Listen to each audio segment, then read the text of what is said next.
My name is Eleanor, but everyone calls me Ellie. At 35, I thought I knew exactly how my life was supposed to look. But let me tell you, life has a way of serving up a betrayal so enormous it breaks your entire world apart, only to rebuild something infinitely better in its place.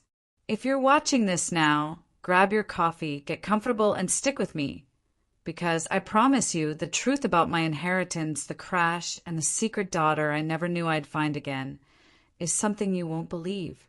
It started, as most things do, with a phone call I almost didn't take. I was sitting at my desk, neck deep in a campaign brief for a client I secretly despised, when the name George Miller popped up. He was the attorney for my late Uncle Arthur. Now, my relationship with Uncle Arthur Hayes, was complicated at best. He was my dad's older brother, a self-made titan of Dallas real estate, but they'd had a legendary, decades-long falling out over some forgotten business deal. The kind of family rift that makes Thanksgiving dinner feel colder than a December morning in North Texas. But despite the feud, I had these clear, almost magical memories of visiting his sprawling estate outside of Southlake when I was little. He'd show me his first edition books and tell me these incredible stories about building his empire from nothing. Arthur was driven, brilliant, but utterly alone. He never married, never had children. His only true love was his work. What I didn't know was that he'd been secretly watching me, sending me polite, brief cards over the years, noting my college graduation and my career moves. He saw the same smart, stubborn spark in me that he recognized in himself. 6 months before that pivotal phone call, I heard he was sick, advanced heart disease, and I went. I just drove straight to Baylor University Medical Center. When I walked in, he looked frail, a shadow of the imposing figure I remembered, but his eyes lit up. "Eleanor," he whispered, "I always knew you'd come back." We spent his final months talking philosophy, business, and life lessons, silently agreeing to bury the hatchet that had divided our families. "Life is too short for grudges," he told me during one of our last visits. He passed peacefully in his sleep 3 months later. I mourned him, truly. When George Miller finally delivered the news, I nearly collapsed in his polished downtown office. Uncle Arthur had left me everything. $15 million and the Southlake estate, the entire empire.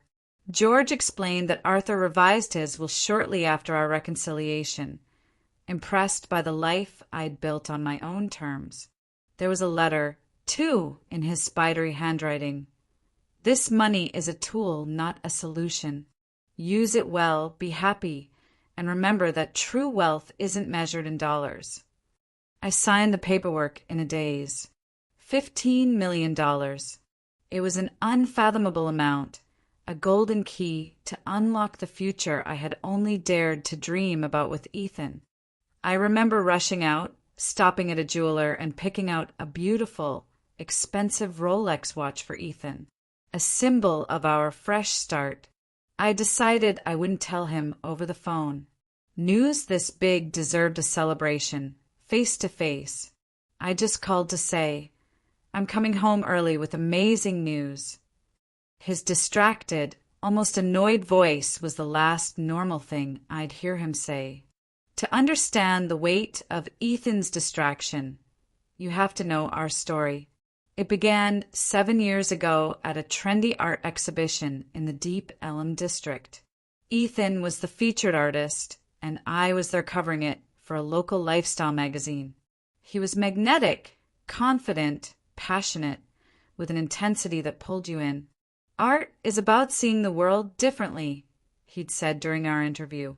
"Finding beauty in chaos." We were married within a year in a small, perfect ceremony we couldn't afford. Our early years were fueled by shared belief and ambition. Ethan was determined to make it big in abstract expressionism, and I supported him completely.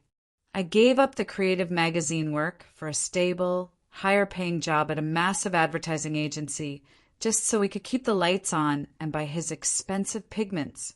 We lived in a cramped but sunny apartment in uptown Dallas, dreaming about the day his work would finally break through. We were partners, weathering the lean years together. But somewhere along the line, I'd say over the last 2 years, the stagnation started to change him. The constant rejection from galleries, the mounting debt from commissions that never materialized, it curdled his spirit. Ethan became moody, distant, withdrawn. He'd snap when I asked about money, saying he needed space to think or was networking. Our shared bank account was constantly draining, not for bills, but for high-end art supplies that sat unused. I started to feel less like a wife and more like a human ATM, constantly topping up our funds while he pursued his increasingly abstract and non-existent projects. "You just don't understand the artistic process," became his standard, dismissive response to any financial concern. It created a chasm between us. Looking back now, I realize I was so focused on keeping us afloat and validating his dream that I missed the critical signs of the man I married was disappearing, replaced by someone cold and entitled.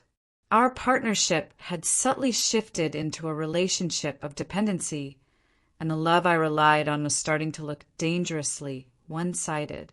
But in that moment, leaving George Miller's office with a contract guaranteeing $15 million, I thought the stress was the only problem.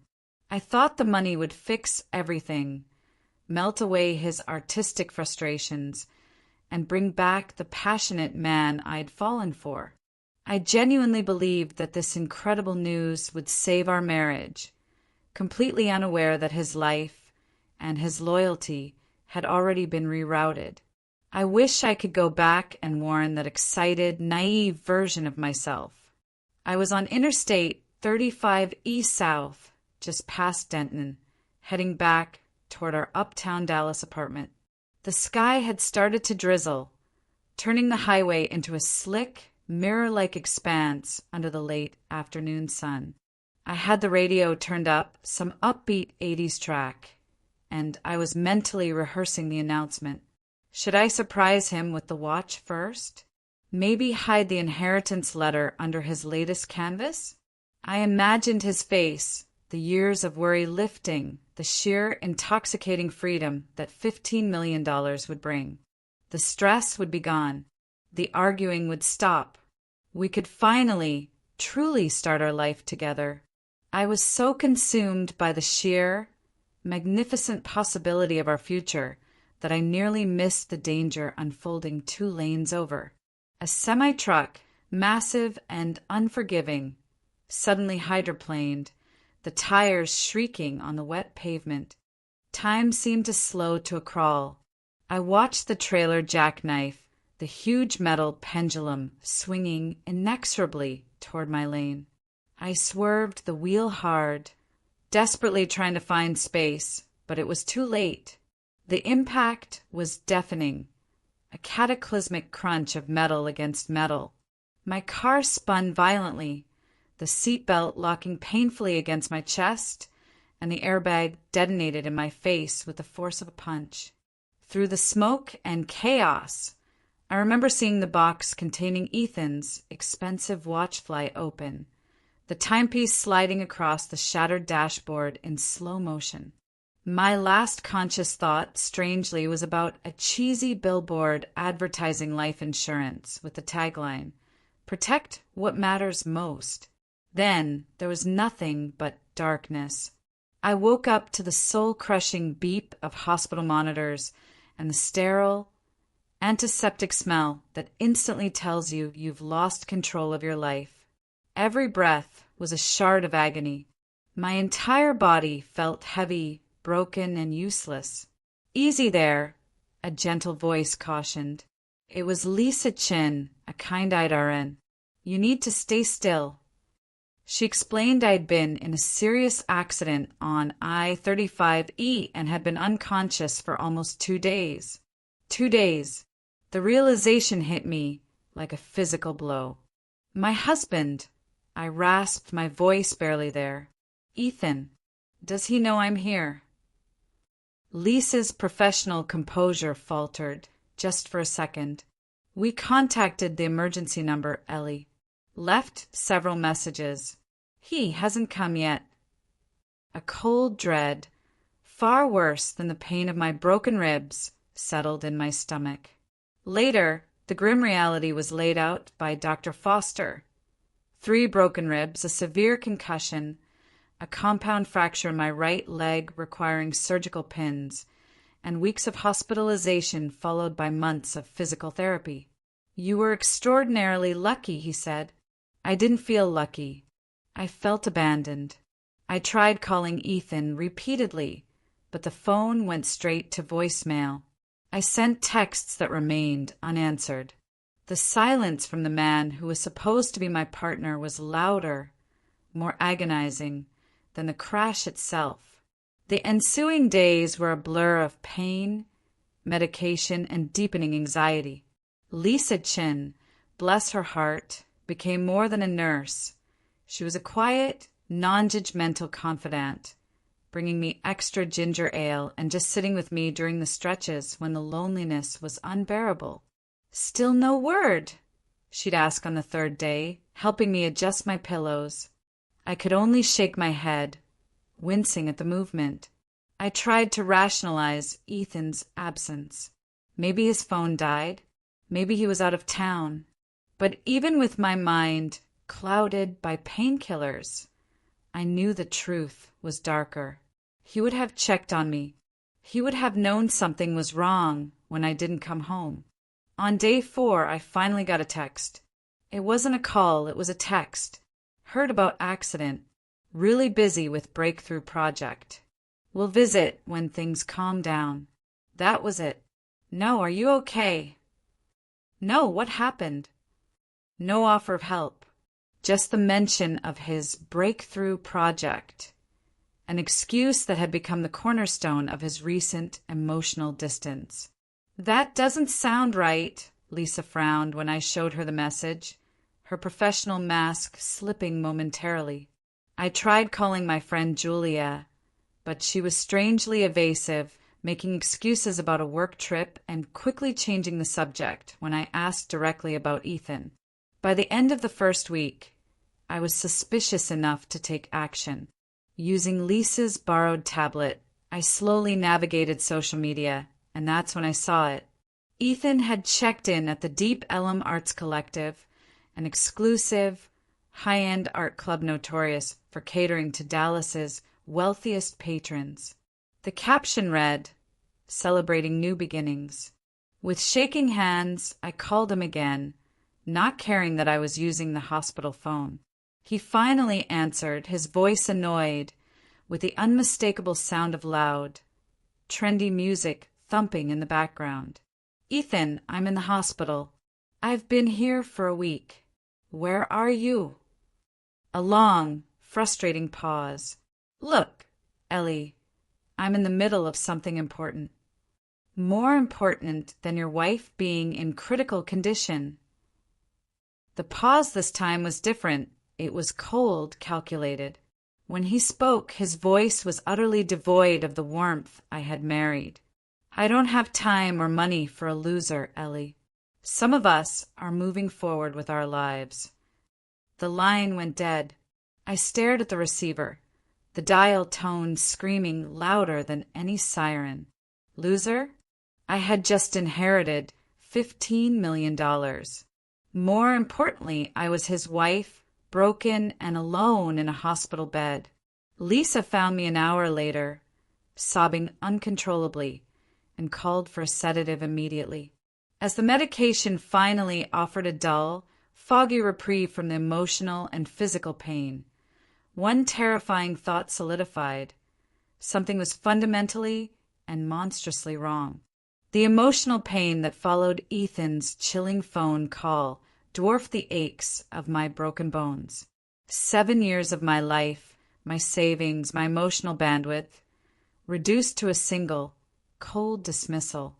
I refused food, slept only in short, medicated bursts, and felt myself physically sinking into despair. My physical therapist, David, warned me that my lack of motivation was stalling my recovery. That's when Dr. Eleanor Reyes, the hospital's petite but fiercely pragmatic psychologist, was called in. Elena didn't offer empty platitudes. "What you're feeling is trauma squared," she said during our first session. Physical injury, emotional betrayal, and the shock of abandonment. That's when I broke my silence about the inheritance. "Did he know?" I asked, looking past her. "About the money, I mean." Elena's reaction was swift. "What money?" I explained that I was on my way to tell Ethan about the $15 million when the crash happened. Her eyebrows shot up. "That," she said carefully, "certainly adds a motive to consider." 2 days later, Julia finally showed up. She crept into the room, clutching a wilted bouquet, avoiding my eyes. "You look terrible," she blurted out, then immediately grimaced. "God, sorry, that came out wrong." "Why have you been avoiding me, Jules?" I asked, my voice flat. Julia sank into the visitor's chair, the flowers forgotten. "I didn't know what to say, Ellie. Everything is so messed up." She fidgeted nervously with her wedding ring. He's with someone else now. A woman named Chloe." I felt another impact, this time internal. "What do you mean with someone else?" "We're married." Julia whispered the next part, tears welling up. "He's been telling people you didn't survive the accident. He held a small memorial gathering at your apartment last week in Uptown."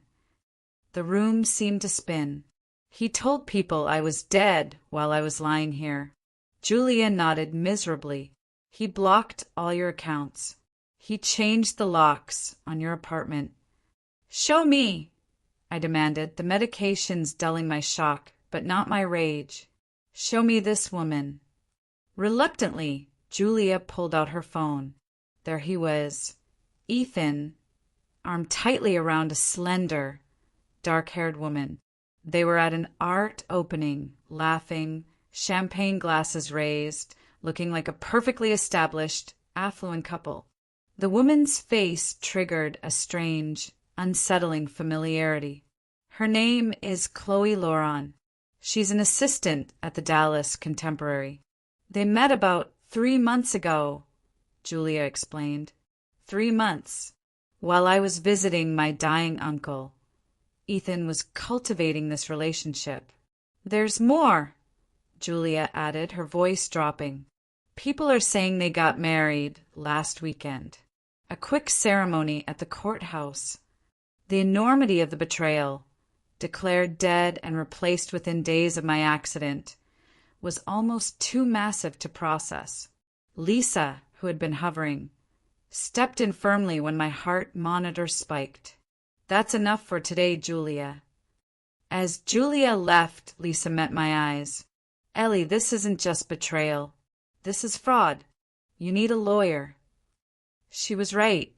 The next morning, I called George Miller. "Eleanor, I've been trying to reach you about some concerning developments." George Miller's voice was sharp with alarm. "Let me guess," I replied bitterly. "My husband has been asking about my inheritance." "More than asking," George confirmed. "He came to my office claiming to be your sole surviving next of kin. He presented marriage certificates and documents that purported to be your death certificate, though they didn't pass closer inspection." My blood ran cold. He hadn't just abandoned me.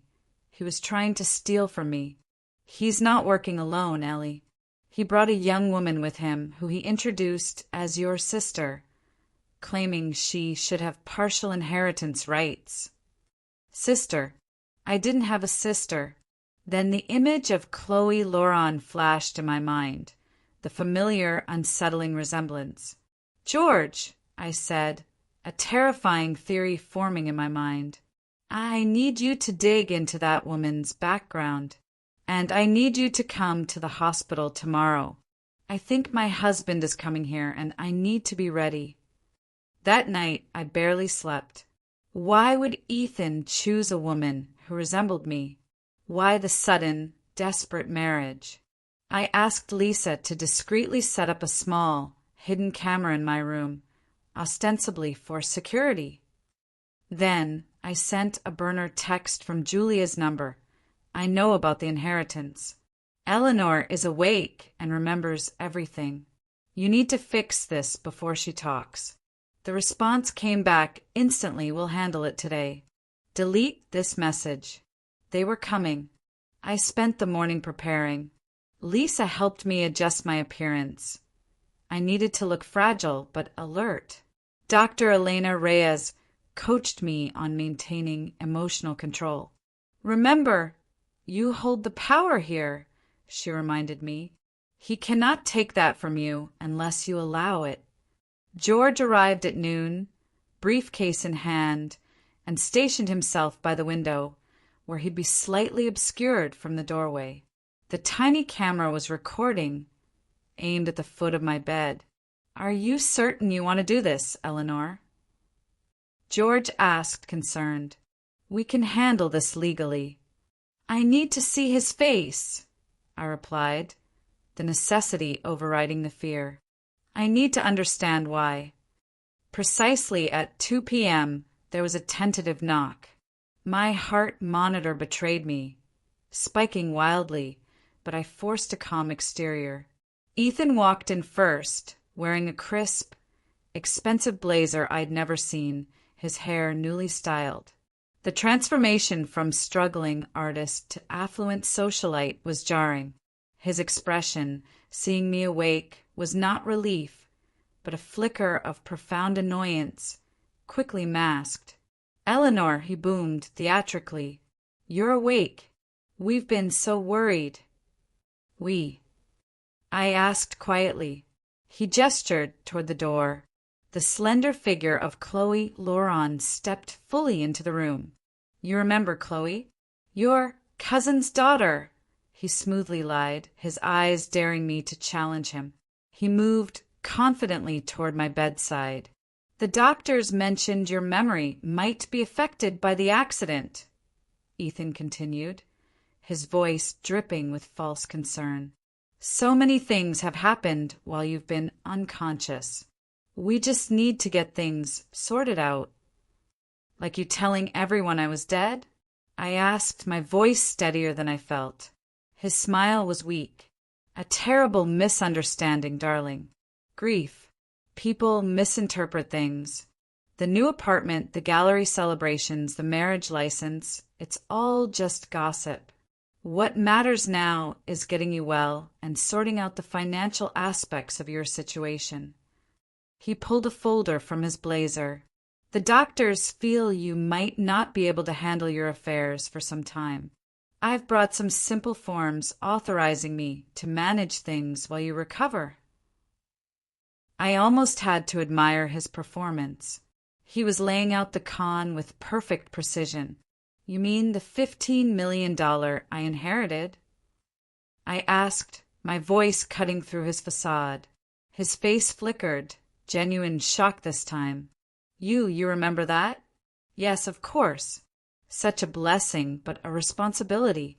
In your condition, the stress could impede your recovery. How thoughtful of you to worry about my stress, I replied. Is that why you blocked my social media, changed our apartment locks, and told my friends I was dead? Ethan's composure finally cracked. You're confused. The medication. You need to trust me. Show her the video, George, I instructed. George Miller rose from his chair, a sudden, imposing figure, setting his tablet on my bed tray. The footage showed Ethan, along with Chloe, presenting falsified documents to George in his office. Who the hell are you? Ethan screamed, spinning around. George Miller, Mrs. Hayes's attorney. And you, sir, are the husband attempting to defraud his injured wife. Chloe, who had been frozen near the doorway, moved closer, curiosity overcoming her fear. As she approached the bed, I saw it clearly. The eyes, the jawline, the resemblance was undeniable. Chloe stared at me, her expression shifting from nervous to confused to shocked.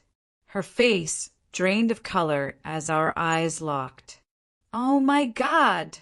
she whispered, her voice shaking uncontrollably. She's my mother." Ethan lunged for her arm. "Shut up. Stick to the plan." But Chloe ignored him, reaching into her purse and pulling out a worn, creased photograph. "I've been looking for you my entire life," she said, holding out the image. It showed a teenage girl, her face blurred with tears, holding a tiny, bundled newborn. It was a photograph I hadn't seen in 17 years. My most carefully guarded secret, now exposed. The heart monitor screamed a frantic alarm as the pieces of the puzzle clicked into a horrifying, yet strangely miraculous whole. I reached out a trembling hand and took the photograph from Chloe.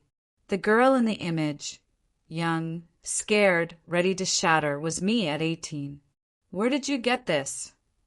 I whispered. "It was with me when I was adopted," Chloe replied, tears streaming down her face. The only link I had to my birth mother. Ethan stood frozen in fury by the window, defeated. "Be quiet, Ethan," I commanded, the authority surprising even me. "For once in your miserable life, just stop talking." I looked back at Chloe, taking in the cheekbones and the fierce set of her jaw, my mother's traits passed down. I was a senior in high school. I began, the words forced from a well of 17 years of silence. My boyfriend wanted nothing to do with a baby. My parents were horrified by the scandal it would cause in our small Texas town. They sent me to stay with a distant aunt in San Antonio. After you were born, they arranged a closed adoption. I was allowed to hold you once. Someone took this picture. I never knew they'd given you a copy. Chloe sat gently on the edge of the bed. My adoptive parents told me it was the only thing that came with me. When I turned 18, they supported my search. How did you find Ethan? George Miller, ever the lawyer, brought the focus back to the fraud. Chloe looked at Ethan, her shame turning to cold fury. I didn't find him. He found me. The sickening clarity returned. "The memory box," I said, looking at Ethan's hard face. "You found it when we moved last year." He stayed silent, but his expression was a confession. I had carefully hidden a small wooden box containing the hospital bracelet, a tiny hat, and a copy of that photograph. "He told me you had been searching for me, too," Chloe continued, her voice breaking. "That you were wealthy, but estranged and wanted to reconnect, but were afraid of rejection. He was so attentive, so interested in helping me connect with you. When he proposed 2 weeks ago, saying it would make you happy to see me settled with someone you trusted, it seemed romantic. And then I had my accident. I concluded, the bitterness unmistakable. And suddenly I was more valuable dead than alive." Ethan finally spoke, his voice hollow. "The will has a special provision, Eleanor. Half the inheritance would have gone to her anyway once the relationship was discovered. I was just expediting the process." "By committing fraud, bigamy, and potentially murder," George pointed out calmly. Chloe pushed away from Ethan, repulsion etched on her face. "You used me. All those things you said about building a future together." "Don't be naive," Ethan sneered, his true nature fully exposed. "It was mutually beneficial." The security officers George had called appeared in the doorway. "Eleanor!" Ethan tried one last time, his voice dropping to the gentle, pleading tone I once loved. We can work this out. That, I replied, my voice quiet but firm, is exactly what I'm thinking about. Officers, this is the man I mentioned. As they escorted Ethan from the room, Chloe and I were left alone, 17 years of silence hanging in the air. The aftermath of Ethan's arrest was a relentless blur of police statements, meetings with George Miller, and the emotional exhaustion of processing 7 years of absolute deception. George worked tirelessly, confirming that Ethan had attempted to access my accounts multiple times using forged documents. He was thorough, Eleanor, George explained. He created a paper trail suggesting you had discussed the inheritance with him, even forging emails. It was a calculated, long-term plan that only your sudden accident derailed. The charges were stacked: fraud, forgery, attempted grand theft, bigamy, and conspiracy. He was looking at serious time in a federal prison. I didn't feel satisfaction, just a quiet, profound relief that the chapter was finally closed. What about the marriage to Chloe? I asked. Already filing for annulment, George confirmed. Since your marriage to Ethan was never legally dissolved, his marriage to Chloe is invalid. The evidence of manipulation makes it a clear-cut case. Chloe had begun visiting daily. Our initial conversations were delicate, awkward, often punctuated by long silences. How do you start a mother-daughter relationship after 17 years of separation, especially when the reunion was orchestrated by a criminal? Tell me about your parents, I asked during one quiet afternoon. Your adoptive parents, I mean.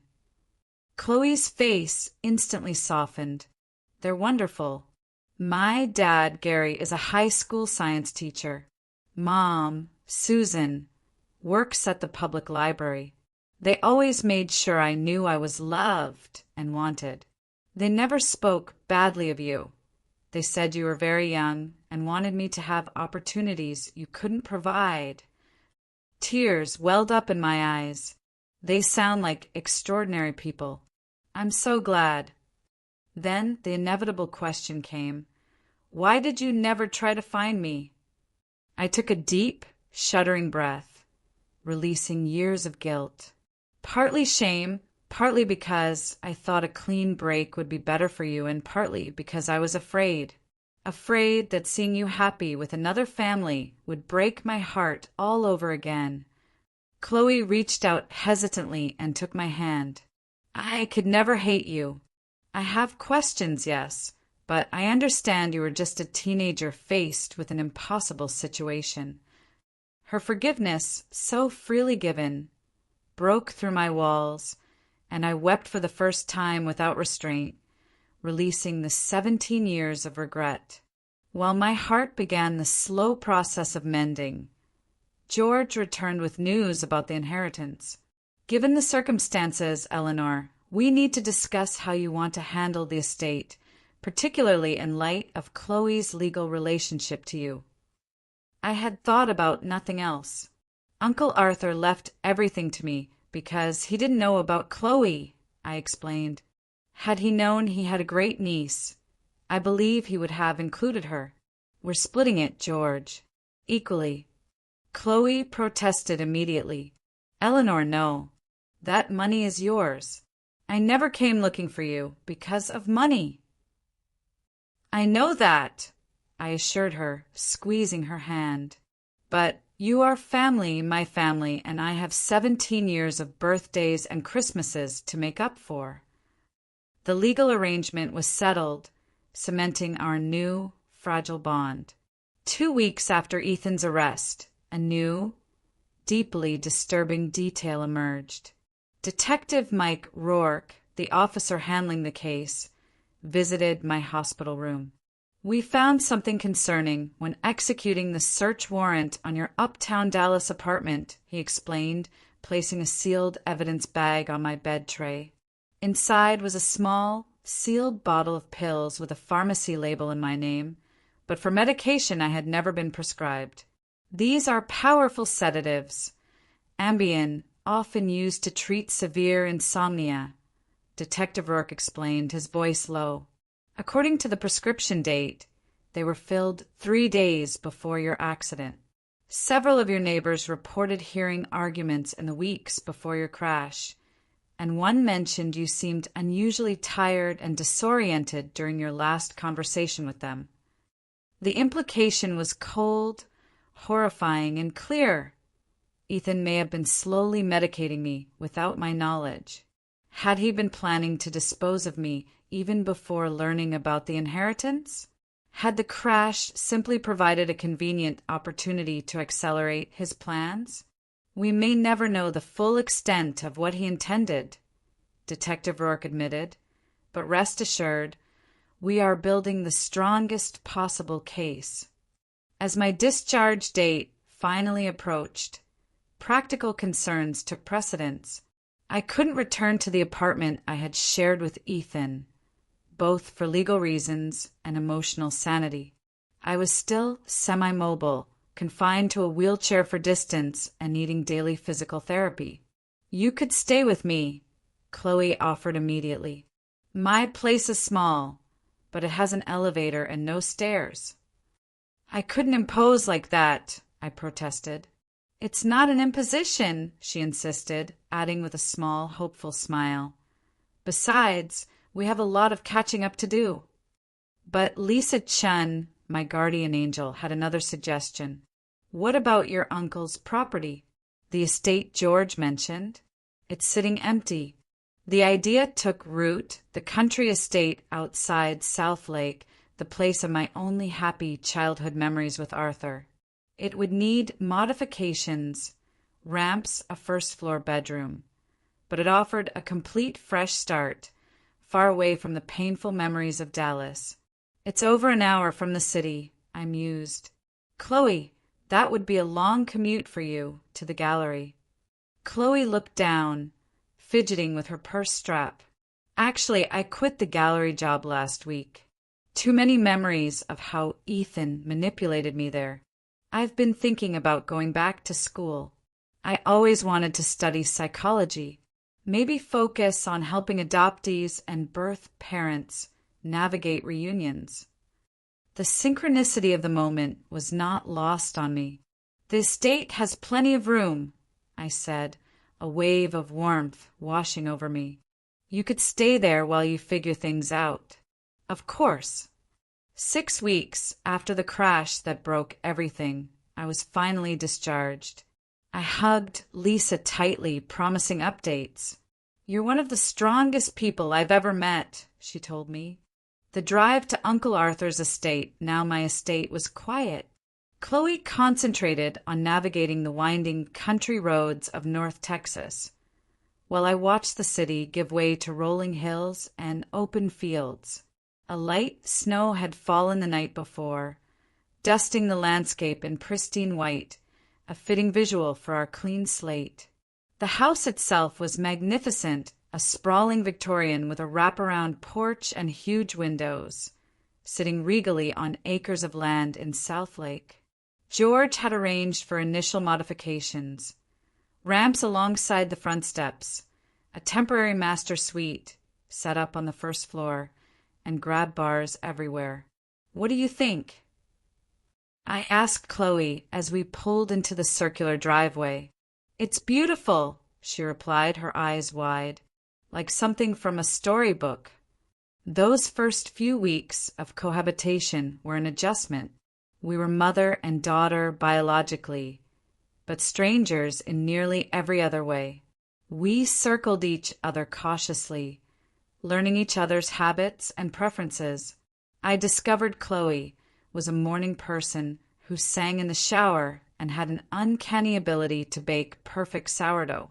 She learned that I couldn't function without 3 cups of black coffee and preferred complete silence while reading the morning news.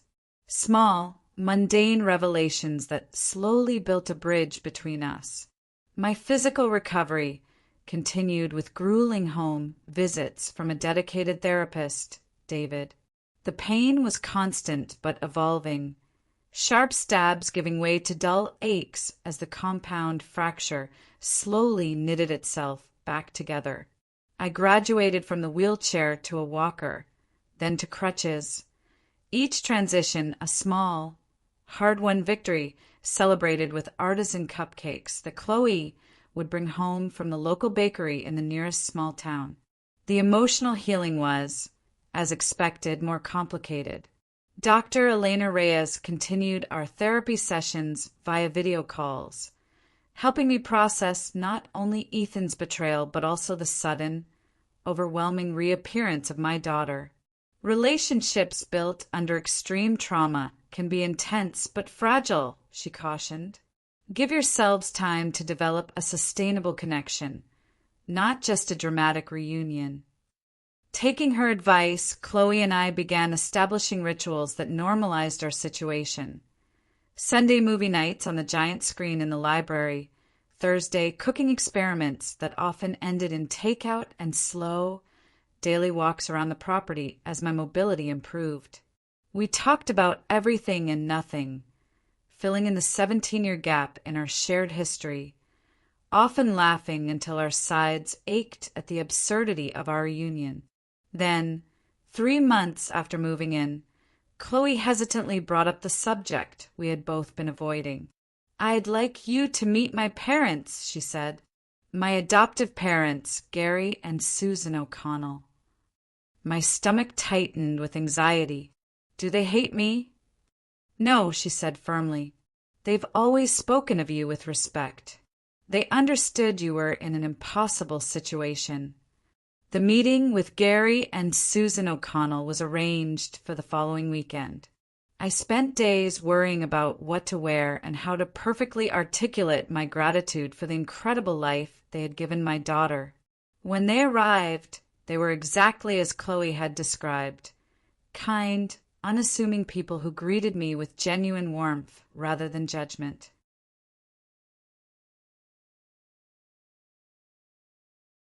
"We have always considered ourselves the custodians of Chloe," Susan told me over tea in the newly renovated sunroom, "until you could be part of her life again. We're so grateful that day has come, even under these difficult circumstances." Their generosity of spirit was humbling. They didn't see me as a threat to their relationship with Chloe, but as an extension of their family circle. Proof that love can always expand. By the end of their visit, we had made plans for holidays and future gatherings, seamlessly blending our unconventional family units. Meanwhile, the legal proceedings against Ethan continued. I attended court hearings via video link when required, facing him across the courtroom with a quiet strength I didn't know I possessed. He had lost the magnetic charm that once defined him, appearing sullen, diminished, and utterly pathetic in his orange jumpsuit.